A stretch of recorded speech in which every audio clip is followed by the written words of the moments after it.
probably are doing enough to train them for that.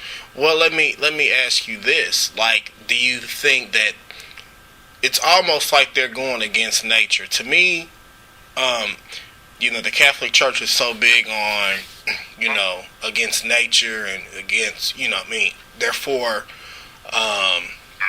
things of, of God, creation and all that stuff, about procreation and all that. But to me, isn't it unnatural for someone to be celibate or to live their life without being, quote unquote, fruitful and multiplying, or living a life of celibacy? I mean, to me, where do they get that from? Biblical text. I mean, where do they? The human body was obviously meant to function. It was obviously meant to. It has reproductive organs. The human body was meant, obviously, for these to be put into use. But they're going to then argue. They're going to argue their point of, well, that's true, and we're very pro-nature oriented. They don't like birth control. They don't like birth control measures. And you're right though. The human body, man, woman, whatever. Humanity was not meant to be spent in solitude. Right. I mean, even that scripture is not good for man to be alone. So, how do you take that concept and you're supposedly,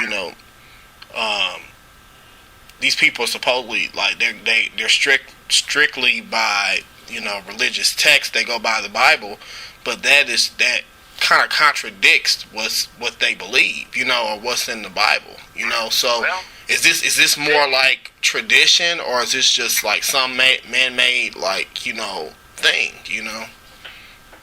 Well, and I understand. I understand completely what you're saying, but they're looking at it from, well, your commitment, your personal relationship is not with God, and your faith will sustain you, and your faith will carry you through these difficult times of celibacy, and you will pray for and you'll devote yourself to this, and you will, your relationship is now with God. It's not to be in secular, or as they would call it, dirty such things.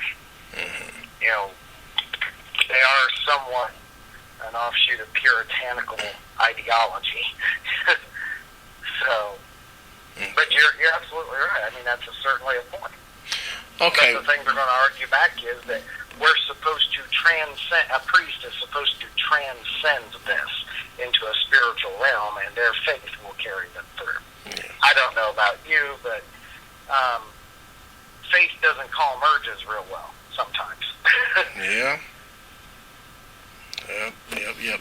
Okay, the next thing that they had in this list of reasons why or theories behind this, I guess another reason they were saying that this is going on is because there has been a rise in reporting. I quote, others have asserted that the increase of reporting of abuse in child care institutions during this time was with the rise in police interest, investigation, and prosecution of such crimes. As such, it is not certain that a sudden, quote-unquote, crisis of abuse has ever existed.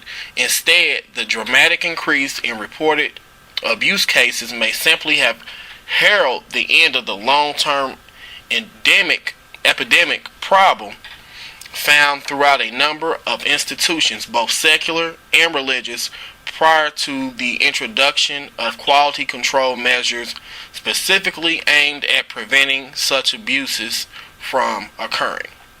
So do you think, in your opinion, that the rise in reporting has caused this to spiral out of control, or what are your thoughts on that?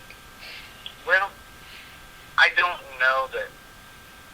I think it probably, the rise in reporting, this has probably gone on knows how long. I mean, you know, if you just look at the 1900s, it's probably gone on quite a bit. Yeah. You know, and probably even, I dare say, even some before then. But, you know, in the 1900s, we know that people were taught that if you don't talk about that, you just keep your mouth shut. Right.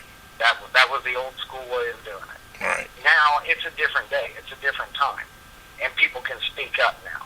You know, look how many of our most popular celebrities had incidents happen to them that had necessarily nothing to do with the church, but they wait till now to speak up about it. Yeah. Bad part is, in a lot of states, at least in the United States, the statute of limitations, in some cases, has expired. And the person, the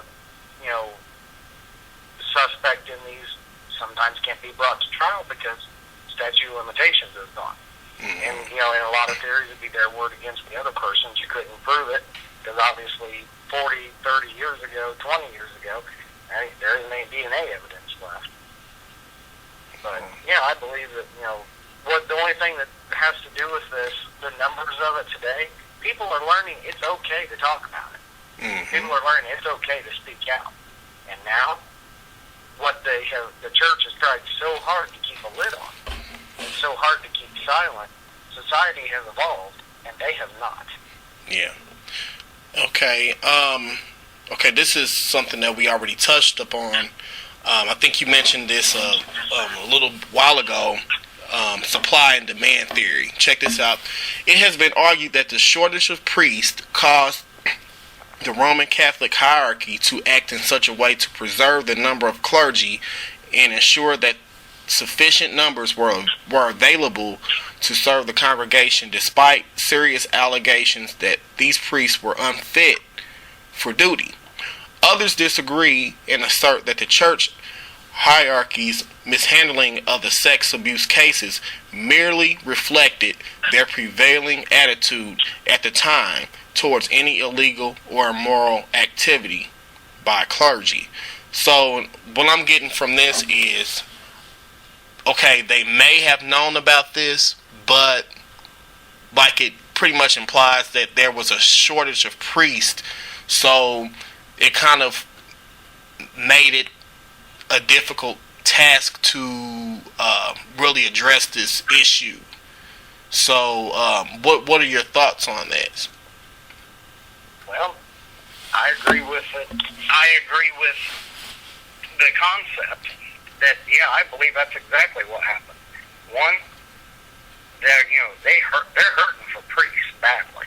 So they need them back. So pretty much they're just like shuffling, just shifting them around, just kind of, moving them from place to place, just to, yeah. Well, if you play shuffle around the priest, and a lot of times, some of these priests that I've even read about here in the news articles have been shipped to completely different countries, or the other side of another country. Like one maybe that done something in California got shipped to like New York, or maybe even shipped back to one that was accused went back to his homeland in India.